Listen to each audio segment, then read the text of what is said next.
8 individu dilaporkan maut manakala 10 lagi cedera termasuk 3 parah dalam kemalangan membabitkan lori pasukan simpanan. Pada satu pagi yang sepi, negara dikejutkan dengan berita yang menyayat hati. 10 anggota pasukan simpanan persekutuan atau FRU terkorban dalam satu kemalangan jalan raya yang tragis di negeri Perak. Tragedi ini bukan sahaja meragut nyawa, tapi turut meninggalkan kesan mendalam kepada seluruh pasukan keselamatan. Sekurang-kurangnya 10 anggota polis unit simpanan persekutuan FRU maut dalam nahas jalan raya melibatkan truk yang mereka naiki dengan sebuah lori muatan batu kerikil pagi ini. Sementara itu, 8 anggota FRU lain disahkan cedera dalam kejadian itu yang berlaku di Simpang 3 Jalan Cikus, Sungai Lampan.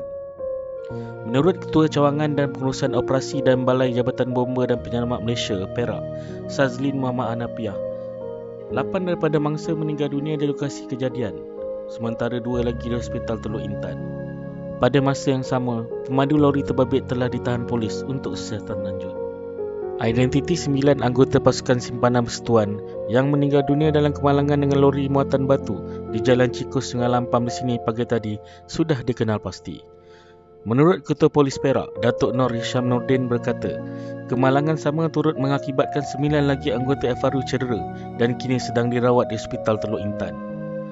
Menurutnya, kesemua mangsa adalah daripada FRU Unit 5 yang berpangkalan di Sungai Senam, Ipoh. Ketika kejadian, lori FRU Unit 5 dinaiki semua 18 anggota dalam perjalanan pulang ke Ipoh selepas selesai penugasan perayaan Cita Purnami di Hilir, Perak.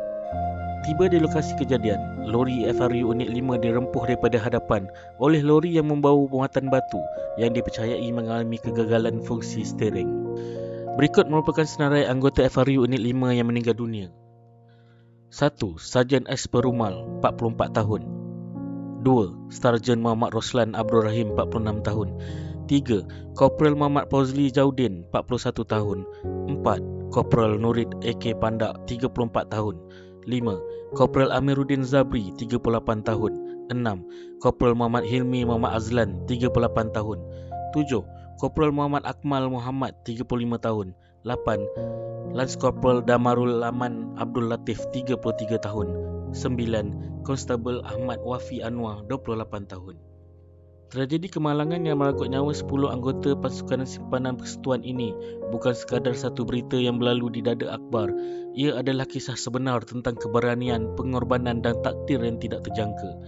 Mereka bukan sekadar pegawai polis, mereka adalah anak, suami, ayah dan saudara yang disayangi. Dalam dunia yang sering terlupa akan jasa mereka yang berada di barisan hadapan, peristiwa ini akan mengingatkan kita bahawa keamanan yang kita nikmati hari ini dibina atas pengorbanan insan-insan seperti mereka. Meskipun mereka telah pergi, nama mereka tetap terpahat dalam lipatan sejarah pasukan keselamatan negara. Kita doakan semoga roh mereka dicucuri rahmat, ditempatkan dalam kalangan para syuhada dan orang-orang yang beriman. Dan semoga keluarga yang ditinggalkan terus tabah menghadapi ujian ini dengan kekuatan dan ketenangan hati. Kepada para wira yang telah gugur, terima kasih atas khidmat dan pengorbanan kalian. Negara ini tidak akan melupakanmu, jasamu akan sentiasa dikenang dan semangatmu akan terus hidup dalam hati setiap anak bangsa. Al-Fatihah buat 10 anggota FRU yang telah pergi mendahului kita. Wira negara yang tidak didendang namun selamanya dikenang. Sekian, terima kasih.